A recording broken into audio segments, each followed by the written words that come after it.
Welcome to Attention Talk Video, where we pay attention to attention. Now, here's your host, Jeff Copper. Welcome, everybody, to this edition of Attention Talk Video. I'm your host, cognitive engineer and ADHD coach, Jeff Copper. Recently, I got an inquiry from somebody with ADHD talking about taking tests. And interestingly enough, I was coaching somebody and the topic kind of came up. And it was very interesting because there was a discussion of going and taking a test from home or you're proctored away. And there's a lot of this these days that's really kind of taking place. And the person was looking for strategies to take the test. And I'm like, let's not talk about that. Let's talk about the environment here. And there's a lot of things that are going on in our world today that it's making it more difficult for people with ADHD, and they are not aware of it, and everybody's acting like it's not there. And so I want to talk about personal experience, and that is when I was in school and I had to go sit for an exam, or later as a professional, I'd have to go sit for a securities exam or an insurance exam. I would go and I would be studying for that exam outside the room before the exam. Now, in my cognitive ergonomics program, we talked about what we call booting up. It's familiarizing yourself with relevant information. You would call it task initiation, but it's a normal part of the process.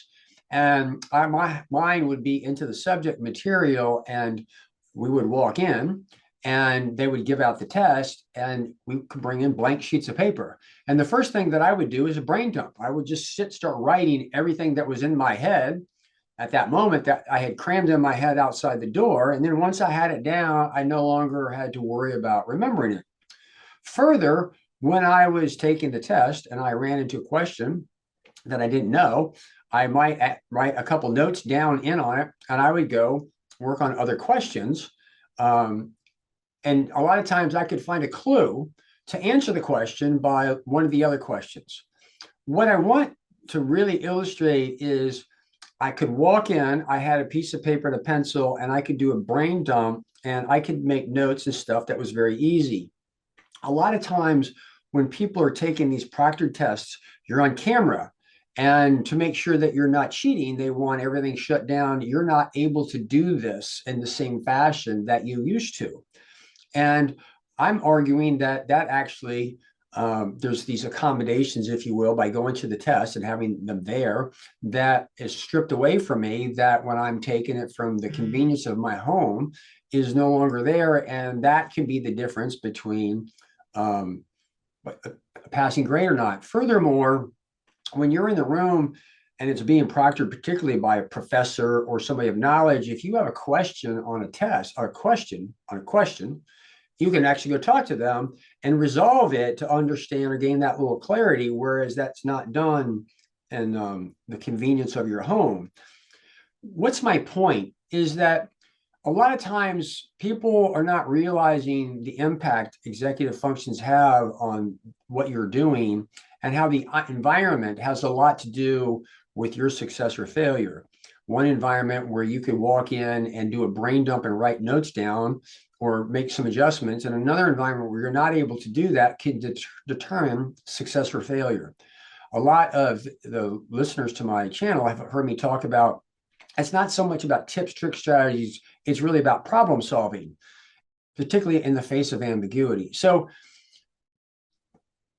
you're likely watching this because of ADHD and taking tests, but what I'd really like you to take away is understand the environment that you're in and the intangible things that need to be done.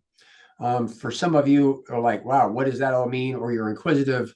My cognitive ergonomics from the Inside Out program is a new field of engineering, and it's a way of understanding ADHD and executive functions on a very engineer-like fashion to begin to understand the situational variability that I've outlined here and understand how to deal with it. If you want some, check that out, go to cognitiveergonomics.com. But other than that, I hope that you're gleaming something from this. Sometimes you're looking in the wrong places for solutions. Sometimes you got to take a look at the cognitive effort that's there.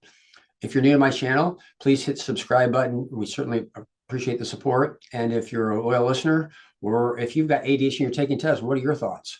Do you find it easier to take tests actually in an environment with a proctor or by home? So with that, we hope you've enjoyed this edition of Attention Talk Video. Take care.